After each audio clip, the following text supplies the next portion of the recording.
요한계시록 마지막 말씀입니다. 요한계시록 마지막 말씀 우리에게 주는 메시지는 주님께서 다시 오신다.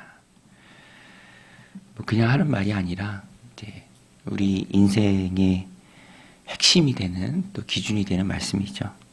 다시 오실 주님, 마지막 때 주님 만날 것 우린 늘 기억하고 그 마음으로 하나님 주신 삶을 살아야 합니다. 오늘 말씀 20절에 나오죠. 이것들을 증언하시니가 이르시되 내가 진실로 속히 오리라 하시거늘 아멘 주 예수여 오시옵소서. 또 12절에도 보라 내가 속히 오리니 내가 줄 상이 내게 있어 각 사람에게 그가 행한 대로 갚아주리라. 마지막 때, 성경은 심판날이라고 합니다. 우리 그리스도인들은 영생과 영본을 나누는 심판하고는 상관이 없죠. 이미 예수 그리스도를 영접하여 하나님의 자녀가 되었고 사망에서 생명으로 옮겨진 자들이기 때문에 여기 나오는 대로 상 받는 날입니다. 내가 줄 상이 내게 있어 각 사람에게 그가 행한 대로 갚아주리라. 마지막 때 상 받을 날을 기대하면서 오늘의 삶을 살아가는 것이 그리스도인의 삶입니다. 근데 우리가 해야 할 것이 있습니다. 이단들처럼 예전에 유명했던 이단들처럼 잘못된 종말론에 사로잡혀서 어디 따로 모여서 흰옷 입고 찬송 부르고 박수 치는 게 아니라 오늘 본문이 우리에게 말씀해 주죠. 속히 주님 오실 터인데 그동안 우리가 해야 할 것 말씀을 지키라. 오늘 말씀 7절에 보면 보라 내가 속히 오리니 이 두루마리 예언의 말씀을 지키는 자는 복이 있으리라 하더라. 우리가 해야 할 것은 지키는 것입니다. 뭘 지킵니까? 하나님 말씀을 읽고 또 듣고 지키고 그 삶의 기준으로 삼고 말씀이 이끄는 대로 살아가며 그리스도인으로 다른 삶의 모습을 세상에 보여야 할 사명 우리에게 있다라는 것입니다. 그리스도인들은 지키는 자죠.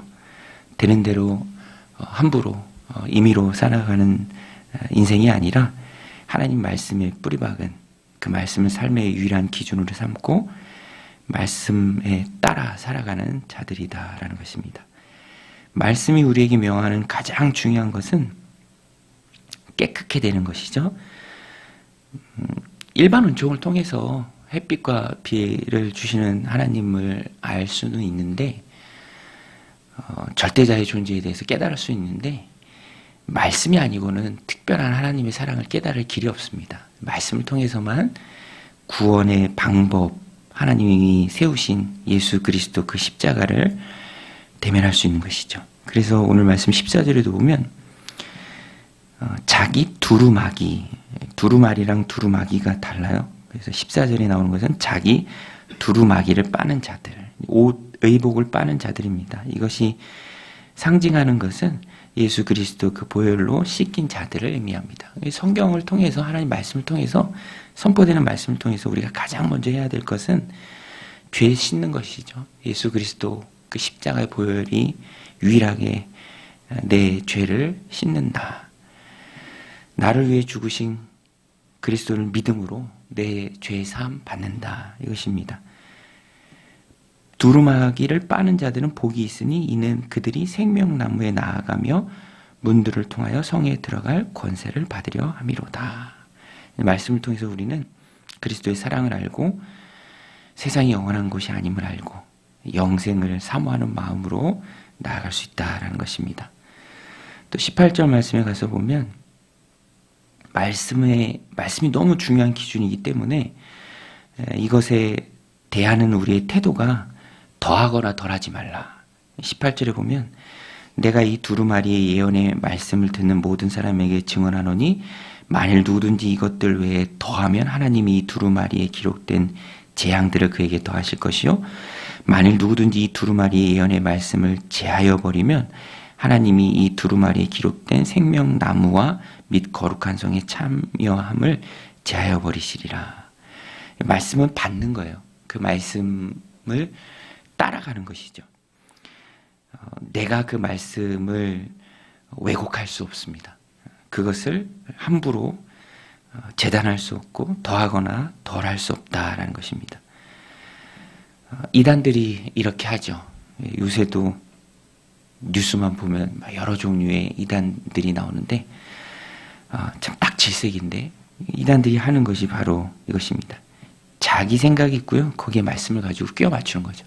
들어보면 그럴듯한데 문맥을 무시한 코에 걸면 코골이고 귀에 걸면 귀걸이가 되는 것입니다.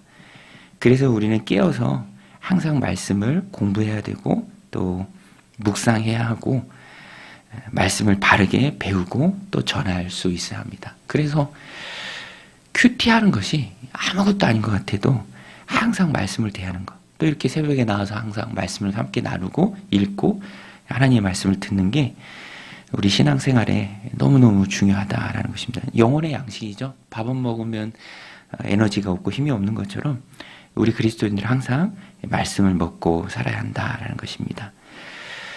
나의 이 말을 듣고 행하는 자 복이 있다. 예수님께서도 마태복음에 말씀하시죠. 나의 이 말을 듣고 행하는 자 반석 위에 집을 지은 사람이다. 흔들리지 않는다. 평상시에는 다 비슷해도 위기와 시련은 늘 찾아오죠. 그 위기와 시련을 견딜 수 있는 것은 말씀이 주는 힘입니다. 말씀의 능력이죠. 그래서 항상 위기의 때를 기억하고 또 종말의 때를 기억하면서 우리 그리스도인들은 말씀을 사모해야 합니다. 이게 요한계시록의 마지막 메시지예요. 오늘 요한계시록 마지막 말씀인데요. 이 말씀 마음에 새기고 주님 속히 오십니다. 물론 그 속히라는 기준은 다 다르죠. 그런데 속히 오십니다. 우리 개인의 종말도 언제고 하나님 부르실 수 있죠. 우리에게 있어서 그 시기는 분명 속기입니다. 절대 느리지 않아요. 그동안 우리가 해야 될 것은 말씀을 사모하고 그 말씀을 듣고 지키고 말씀을 기준으로 살아가는 것입니다. 그 인생이 복된 인생이다. 오늘도 이 말씀 붙들고 함께 기도할 때 하나님께서 말씀의 능력, 그 말씀의 힘 우리 삶 가운데 넘치도록 부어주셔서 우리의 삶 하나님의 능력으로 가득 차시기를 주님의 이름으로 간절히 축원드립니다. 우리 같이 말씀 붙들고 이렇게 기도하며 나아가겠습니다.